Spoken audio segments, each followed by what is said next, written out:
स्वागत, अभिनंदन एक बार फिर से आप सभी का मेरे यूट्यूब चैनल पर। तो प्यारे बच्चों, यहाँ मैं लेकर के आया हूँ कक्षा 12 के छात्रों के लिए अंग्रेजी का पोइट्री सेक्शन। और यहाँ पोइट्री सेक्शंस में मैं लेकर के आया हूँ आपके लिए कुछ इम्पोर्टेंट क्वेश्चंस जो आपकी आगामी बोर्ड परीक्षा में निश्चित रूप से आने वाले हैं। तो प्यारे बच्चों, यहाँ मैं सभी ऐसे इम्पोर्टेंट क्वेश्चंस जो आपके पोइट्री से संबंधित है, वहाँ हम इन सारे के सारे क्वेश्चंस को विद आंसर्स देखेंगे। इसलिए बने रहें मेरे साथ और देखें वीडियो को शुरू से अंत तक।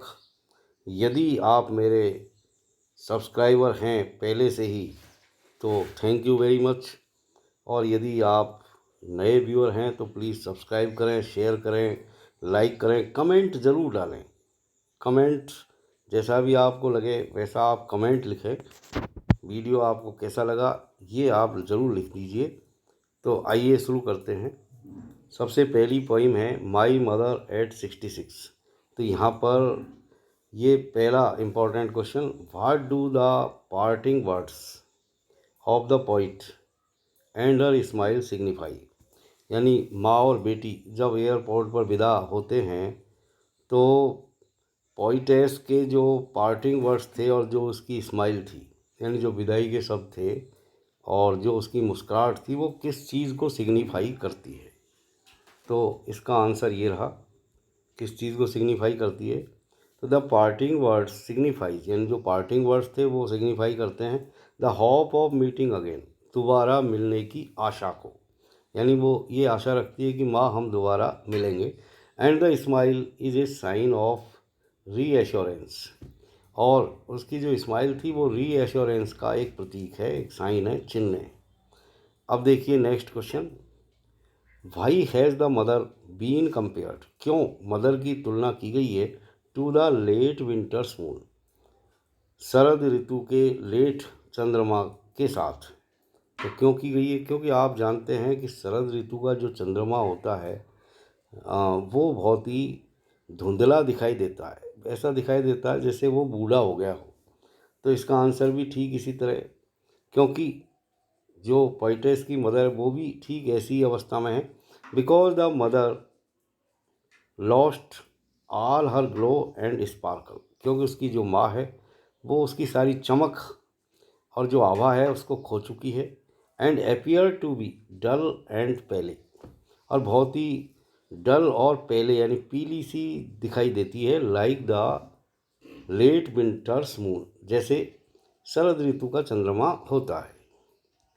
अब देखिए एक और यहाँ पर important question, what has been poet's childhood fear.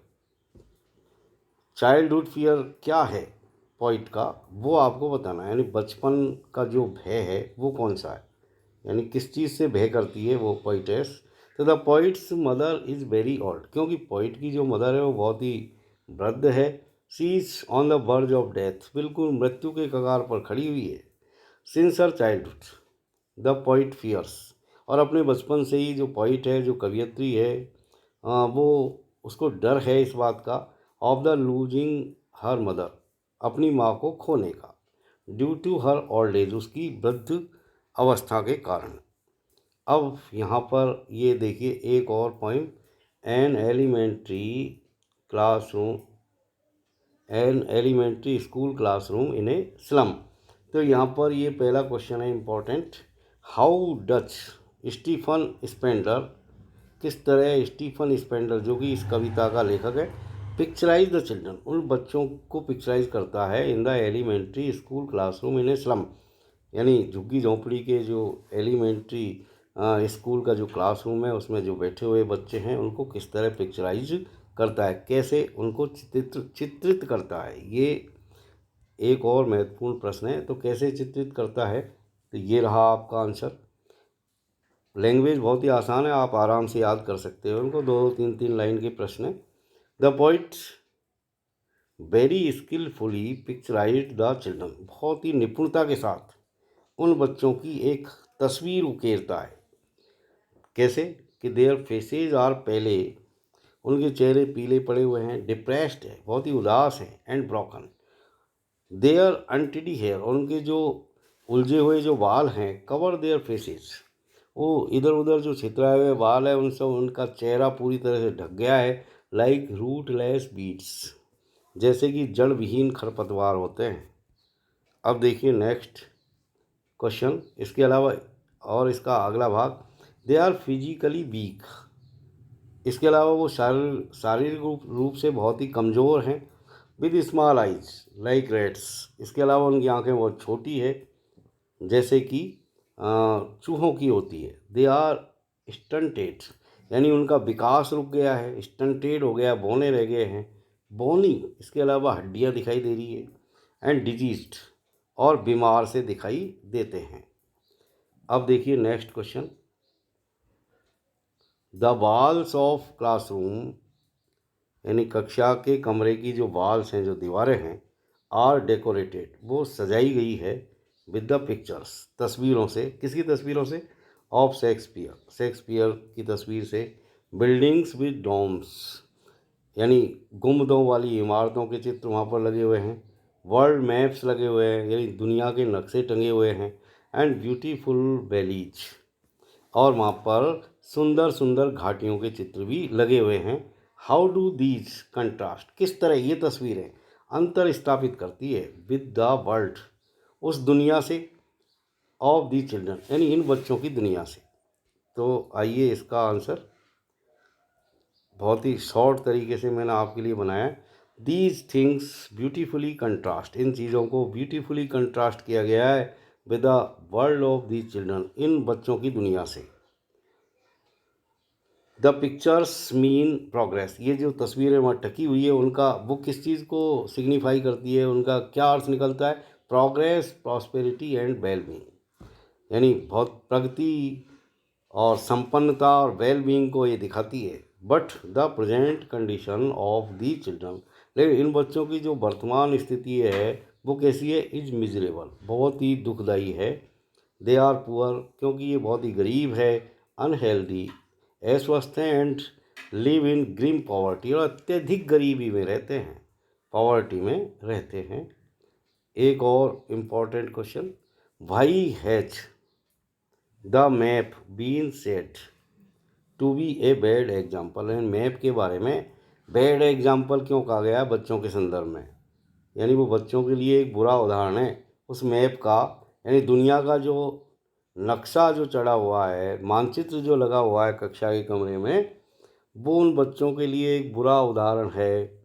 क्यों है ये आपको बताना है। The map of the world is symbolic of hope and prosperity, क्योंकि ये जो मानचित्र है दुनिया का जो टंगा हुआ है वो एक तरह से प्रतीक है आशा और प्रॉस्पेरिटी का, आशा और जो है प्रॉस्पेरिटी का, एज इट मोटिवेट्स, क्योंकि ये मोटिवेट करता है द चिल्ड्रंस को टू एक्सप्लोर द वर्ल्ड, दुनिया को एक्सप्लोर करने के लिए, बियॉन्ड द वर्ल्ड, उस दुनिया के परे, which has been awarded to us, जो हमारे लिए दी गई है, बाय गॉड, भगवान के द्वारा, विद ऑल इट्स बाउंटीज़, अपनी सारी बाउंटीज़ के साथ, अपनी सारी नियामतों के साथ।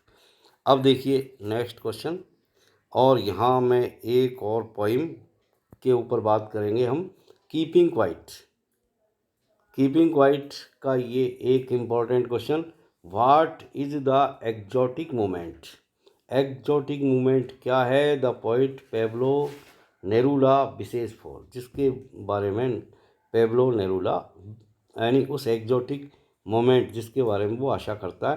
तो इसका आंसर है द एक्जोटिक मोमेंट इज, ये जो एक्जोटिक मोमेंट है वो है, when we cease all activities, यानी एक ऐसी अवस्था है जब हम सारी एक्टिविटीज़ को सीज कर देते हैं, बंद कर देते हैं, टू ए काउंट ऑफ 12, 12 तक की गिनती गिन के, और फॉर ए सेकेंड, या एक क्षण के लिए, and intro aspect and re examined our mistakes, और चुपचाप रह कर के हम अपना आत्म परीक्षण करते हैं, और री एग्जाम दोबारा से परीक्षण करते हैं हमारी गलतियों के ऊपर। There will be total peace and an end to wars, यानी एक ऐसी अवस्था के बारे में यहाँ पर पहुँचने की बात है कि जब पूरी तरह से शांति स्थापित हो जाए, हर जगह सारी लड़ाइयाँ ख़त्म हो जाए, बंद हो जाए, and a feeling of brotherhood will unite all, और भाईचारे की भावना से हम सब एक हो जाएंगे। इस तरह की ये कल्पना यहाँ पर की गई है कवि के द्वारा। अब देखिए next important question, write down the central idea of the poem keeping quiet. Keeping quiet नाम की जो कविता है उसका सेंट्रल आइडिया आपको लिखना है। तो ये इसका आंसर है, Neruda ask all the human beings.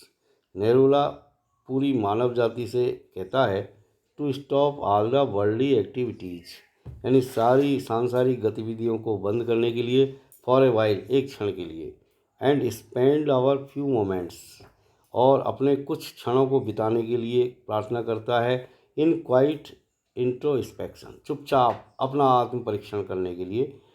इससे क्या होगा, it will keep us to understand our self, इससे हमको अपने आप को समझने में मदद मिलेगी, यानी हम अपने आप को समझ पाएंगे। वी आर इन ट्रबल, हम सब परेशानी में हैं, because we always remain in hurry and rush, क्योंकि हम सभी जो है रेट रेस में पड़े हुए हैं हमेशा, यानी भाग आपाधापी भाग दौड़ में रहते हैं। अब देखिए एक और next important question, why is Pablo Neruda against total inactivity. Pablo Neruda total inactivity के खिलाफ क्यों हैं? बिल्कुल हम भी हैं। आंसर देखिए, no, the poet does not advocate total inactivity. नहीं, यानी वो टोटल इनएक्टिविटी के बिल्कुल खिलाफ नहीं है, ये यहाँ पर इसका आंसर है।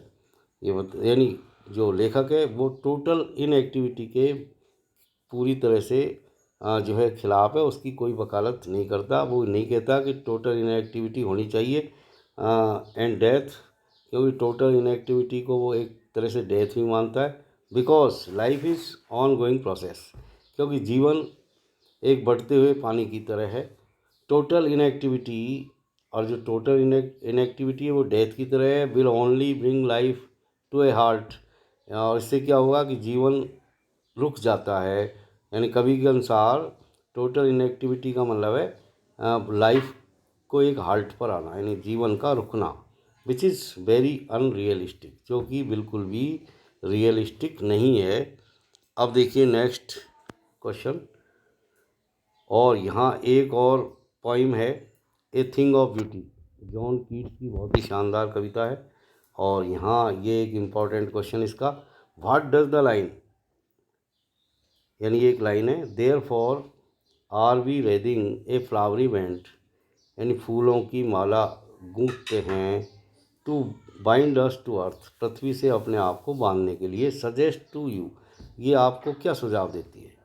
तो ये आंसर रहा इसका, man has an immortal connection with nature, यानी व्यक्ति का नेचर के साथ अमर संबंध है। ऑब्जेक्ट्स ऑफ ब्यूटी, यानी जो सुंदरता की जो वस्तुएं हैं, अपील एंड फैसिनेट हिम, ये सारी की सारी चीज़ें अपील करती है, आकर्षित करती है व्यक्ति को।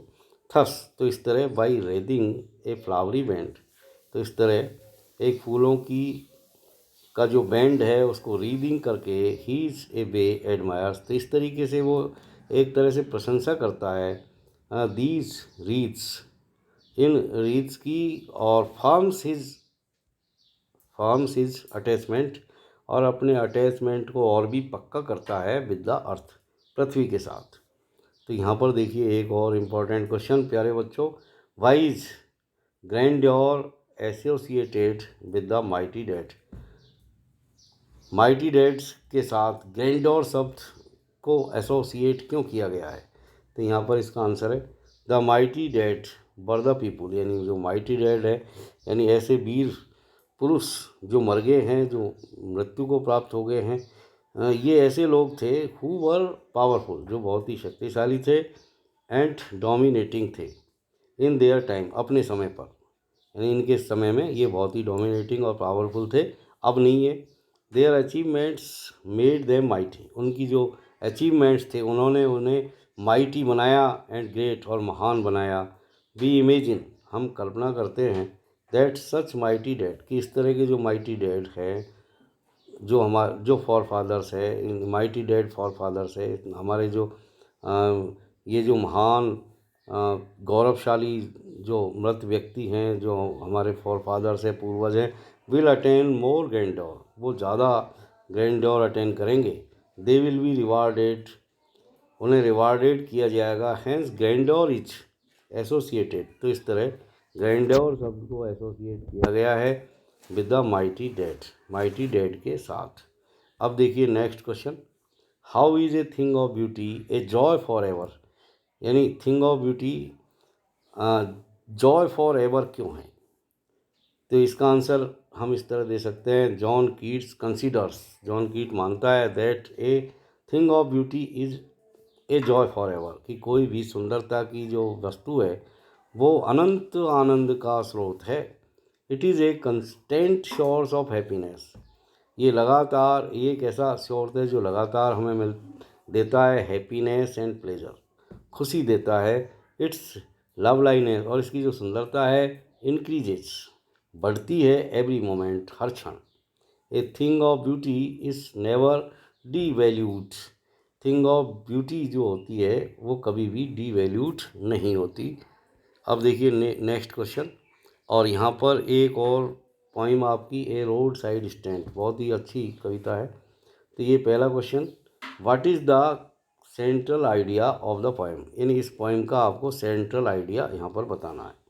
ए road side stand is set up, road side stand यानी सड़क के किनारे स्टैंड बनाया गया है, मतलब दुकान बनाई गई है by the rural poor man, यानी जो गरीब लोग हैं, गांव के लोग हैं, वो सड़क के किनारे अपनी थड़ी या दुकान बना लेते हैं। क्या करने के लिए? टू अर्न सम मनी, कुछ धन कमाने के लिए।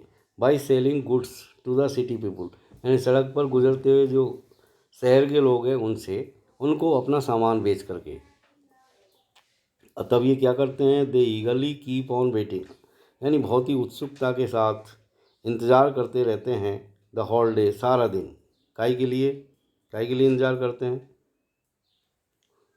फॉर कस्टमर, ग्राहकों का। But nobody turns up to buy their thing, लेकिन कोई भी गाड़ी रुकती नहीं है, कोई आता नहीं है उनका सामान खरीदने के लिए। और भी बहुत सारी चीज़ें, जैसे सो कॉल्ड गुड डूअर्स, कुछ ऐसे लोग भी होते हैं, सामाजिक कार्यकर्ता, जो अपने आप को गांव के लोगों की भलाई करने वाला बताते हैं। ये सब एग्जॉल्ट्स दीज इनोसेंट पीपल, इनको ठगते हैं बेचारे, ये जो ईमानदार जो गांव के लोग हैं उनको ठगते हैं। The poet shows indifferent behaviour, तो पोइट जो है इस कविता के माध्यम से जो इनडिफरेंट बिहेवियर है उसको बताता है कि किस तरह of the city people towards rural folk, यानी शहरी लोगों का जो गांव के लोगों के साथ। अब देखिए next question, who will soothe the rural poor out of their wits and how, किस तरह रूरल यानी ग्रामीण जो गरीब लोग हैं उनको अपनी चालाकियों से किस तरह ठगते हैं, उनको उल्लू बनाते हैं, और कैसे बनाते हैं, तो ये आपको बताना है। तो the greedy people posing as good doers, तो ऐसे लालची लोग होते हैं जो अपने आप को गुड डूअर्स पोज करते हैं। Will swarm over their lives, ऐसे लोग जो है गांव वालों के आसपास जो है उनको घेरे रखते हैं। They will plan to extract maximum profit from them, और ऐसी योजनाएं बनाते हैं जिससे कि वो ज़्यादा से ज़्यादा लाभ कमा सके इन गरीब लोगों से। These are people who are more cruel that the beasts of prey, तो ऐसे जो लोग हैं जो गरीब गांव के लोगों को उल्लू बना करके उनको ठगते हैं, उनका शोषण करते हैं। ये यहाँ पर कवि इनको जो है बीस्ट ऑफ प्रे, से भी ज़्यादा क्रूअल बताता है, यानी शिकारी जानवरों से भी ज़्यादा जो है हिंसक बताता है। देयर ओनली एम, इनका एक ही एम होता है, एक ही उद्देश्य होता है, इज टू मिंट मनी, धन कमाना। They earn profit by befooling the innocent rurals, तो ऐसे लोग ये गरीब और निर्दोष गांव के लोगों को मूर्ख बना करके अपना नफ़ा कमाते हैं। अब देखिए एक और important question, why did no one stop to buy at the road side stand, कोई भी रोड साइड स्टैंड पर क्यों नहीं रुकता है उनका सामान खरीदने के लिए? तो आंसर देखिए, पीपुल इन द कार्स, ऐसे शहर के लोग जो कार में बैठ कर के चलते हैं, had money in their pockets, उनकी जेबों में खूब धन भी होता है। Yet they did not stop at the stand two by anything, लेकिन फिर भी ये लोग जो है सड़क के किनारे गांव वालों की थड़ियों पर रुक करके कोई भी चीज़ नहीं खरीदते। दे कंसिडर्ड इट मीन, वे इसको बहुत ही छोटा काम, तुच्छ काम मानते हैं, to stop at such a place, इस तरह की जगहों पर रुकना। So they kept the money in their pockets and moved away, तो ऐसे लोग धन को अपनी जेबों में ही दबाए आगे बढ़ जाते हैं। अब देखिए नेक्स्ट क्वेश्चन, और यहाँ एक और इम्पोर्टेंट पोयम है, आंट जेनिफर्स टाइगर्स। तो ये पहला question, what is suggested by the image massive weight to uncle's wedding band, तो यानी massive weight to uncle's wedding band, ये जो लाइन यहाँ पर है, तो इस इमेज के द्वारा क्या चीज़ सजेस्ट की गई है? तो ये इसका आंसर है यहाँ पर, massive weight to uncle's wedding is a suggestive imagery, it is a symbolic of the weight of the harsh and different and difficult experience of her married life.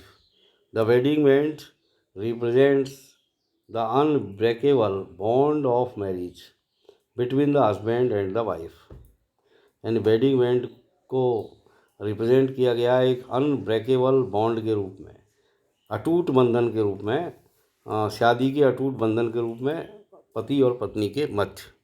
अब देखिए यहाँ पर next question, what is specific about Jennifer's tigers, Jennifer के जो tigers है जो उसने अपने पैनल के ऊपर बनाए हैं उनमें क्या विशेषता है? तो the poet describes Aunt Jennifer's tigers, poet ने आंट जेनिफर्स के जो टाइगर्स हैं उनको डिस्क्राइब किया है as bright topaz denizens of the forest, यानी जंगल के चमकते हुए टोपाज और जंगल के निवासी के रूप में इनको जो है एक तरीके से आंट जेनिफर ने डिस्क्राइब किया है। दे आर फियरलेस, और ये टाइगर कैसे हैं? फियरलेस है, बिल्कुल निडर हैं। They pace in sleek chivalry. अब देखिए next question, what will happen to Aunt Jennifer's tigers when she is dead, क्या होता है जब आंट जेनिफर मर जाती है तो उसके टाइगरों का क्या होता है? तो Aunt Jennifer's tigers would survive even after her death, तो कवि बताता है कि आंट जेनिफर के बनाए हुए जो टाइगर्स हैं उसकी स्वयं की जब मृत्यु हो जाएगी तब भी ये जीवित रहेंगे। The tigers in the panel would still remain there, यानी जो पैनल पर उसने कसीदाकारी से जो टाइगर बना दिए हैं वो उसकी मृत्यु के बाद भी वहीं रहेंगे। They would go on prancing proud and unafraid, और वो इसी तरह प्रांसिंग करते रहेंगे बड़े गर्व के साथ और बिल्कुल निडर होकर के। She would die but her creation survive, वो मर जाएगी लेकिन उसके उसके जो क्रिएशंस हैं, जो उसकी कृति है वो जिंदा रहेगी। तो प्यारे बच्चों, यहाँ ये वीडियो पूरा होता है और अगले वीडियो में आपकी बुक में से और इम्पोर्टेंट क्वेश्चंस के साथ एक बार फिर हमारी और तुम्हारी मुलाकात होगी। तब तक के लिए have a nice time, good luck, thank you very much for watching.